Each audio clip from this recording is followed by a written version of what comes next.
The unemployment rate in the great state of Michigan is 10.4%. It has been above the 10% mark for longer than in any other state. So jobs, jobs, jobs, right? Michigan's Republican Governor Rick Snyder says that is totally what he is working on.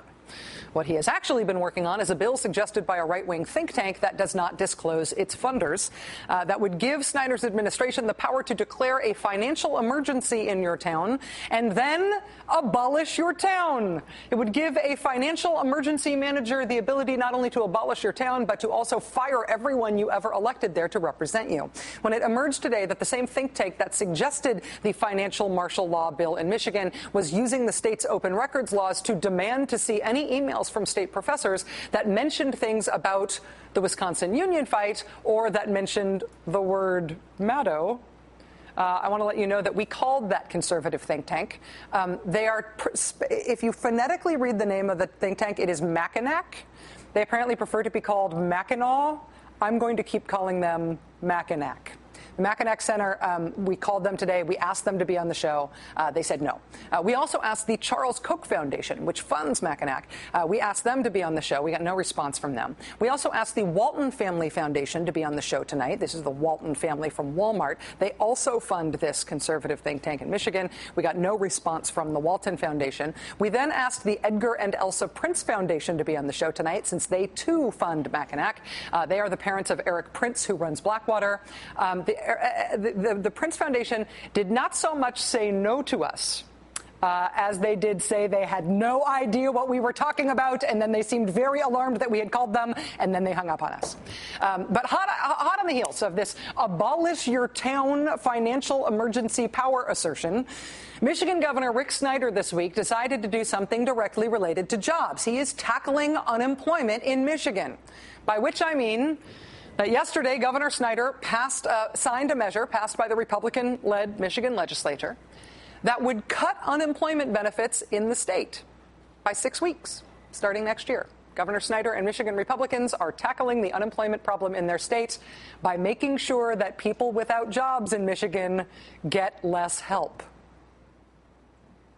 Let's just say you don't care whether or not the approximately 500,000 people who don't have jobs in Michigan will have to eat cat food for 6 weeks because of this measure. Let's not even talk about what unemployment benefits mean for each individual person who gets them. Let's not even talk about whether or not state government should be prioritizing the kinds of social safety nets that are all that's between, say, 500,000 working and middle-class Michiganders and abject poverty. Let's just get cold-hearted about it and talk instead about what unemployment benefits mean to the economy, what they mean not just to the person who's receiving them, but to everybody else who's trying to make it in this very slow recovery from the Great Recession. Here's the cold-hearted, economically important thing about people who don't have jobs. People who don't have jobs tend also to not have a lot of money, but they do still have to survive. So when they get money in the form of, say, unemployment benefits, they tend to spend that money right away. When they get $1, they do not file it away for a rainy day. It is raining already for them. And so if they get $1, they spend it on something they really need to spend it on, say food. Really efficiently, money spent on unemployment gets pumped back into the economy because of the nature of what it means to be unemployed. Moody's looked at the effectiveness of different economic policies in terms of the likely impact they would have on the economy as a whole. They found that for every dollar spent on extending unemployment benefits, we get $1.61 back in economic growth. So Michigan Republicans' idea of dealing with high unemployment in their state by making life harder for the unemployed, that isn't just mean, it's bad for Michigan's economy. Instead of taking lemons and making lemonade, they have taken lemons and they have started squeezing them into eyeballs and open cuts. Confronted with a lot of people in their state who are already hurting, Governor Rick Snyder and Michigan Republicans are making the whole state pay for the privilege of hurting those people just a little bit more. Joining us now is Dean Baker, economist and co-director of the Center for Economic and Policy Research. Thanks very much for joining us, Mr. Baker. It's nice to have you here. Thanks a lot for having me on. What will be the likely economic impact in Michigan of cutting way back on unemployment checks like this? Well, it's just further downward pressure on their economy. I mean, the basic story we've seen across the country, in Michigan more than anywhere, is that there's an incredible shortfall of demand. We had this collapse of the housing bubble that had been driving the economy. That's gone. That destroyed $1.4 trillion in demand. We desperately need the public sector, the government, to come in and fill that gap.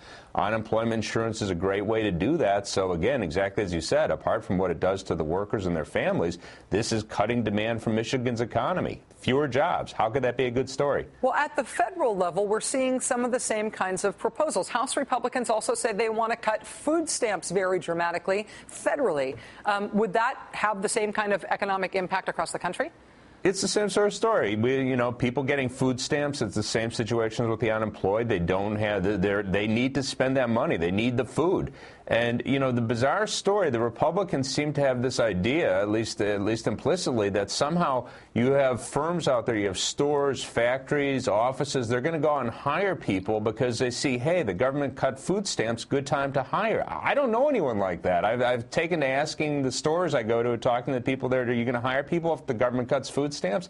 I haven't found anyone say yes. Republicans, of course, brand themselves as the fiscally conservative party, right? The fiscally smart party. And often enough, it works. People still have that impression of Republicans, even if they don't think that about individual Republican policies. But how is it that they have been able to sell the idea that giving more money to people who already have the most of it has a positive economic impact, and that there'll be a positive economic impact of taking money away from people who have the least? Well, I think basically they've been playing against no opposition. Here I'm going to toss a grenade at President Obama. He's supposed to be the one calling the shots, setting the agenda. He should have been out there saying, look, we're in a recession because Wall Street went nuts. The government has to make up the demand. I don't want to do it. No one wanted to be in a situation where we had 10% unemployment, but that was what he was in. The government has to make up the demand, and that means we have to spend money right now. We have to run large deficits, and unfortunately, the president really hasn't made that case, and it's very hard to do that in the absence of the leader of the party. Well, we are facing this as in terms of a national political debate, but when you look at the way it's playing out in the states, it's devastating. I mean, this is a long-term coordinated project of the right to change economic policies in a way that take resources away from the people with the least and shift them towards the people with the most. McClatchy ran a really hard-hitting piece today on how states are prying open huge holes in their budget by cutting their revenues, particularly by cutting corporate taxes, even though it makes their budget deficits that much worse. Republican governors are saying there's a fiscal justification for doing that it's somehow fiscally conservative. I mean, would it make a difference for the president to make the argument at the federal level if the states are already sold on this, implementing it, paying the price, and still people don't understand it? Well, there's two things. One is he has the podium of the presidency. That has a big impact on national politics. But also, from the standpoint of state and local governments, this is the backdrop. So the Republicans have been in this context of, oh, my God, we have these huge deficits. And I realize this is a totally contradictory story. So on the one hand, they say we have these huge deficits. We have to cut unemployment benefits. We have to cut, education spending, health care spending. Same time, they're slipping the money out the back door to their buddies in the corporations who pay for their campaigns. That's a contradiction, but nonetheless, the president really has to get out there and say, in this downturn, we need to spend money every way we can because that's what it's going to take to give jobs. I mean, that's why employers hire people, because people are coming through the door buying things. And if people don't have the money to buy things, well, the employers aren't going to hire people. I think whether or not President Obama takes your advice on this, we are starting to see with Wisconsin and Ohio and Michigan and these other states, we are starting to see Democrats in the states not only who understand that, but who are willing to crow about it because they find that it immediately resonates with people as soon as you explain it. So this may be a bottom-up thing in Democratic politics. Dean Baker, economist and co-director of the Center for Economic and Policy Research. It's always a pleasure to have you here, Dean. Thank you. Thanks a lot for having me on.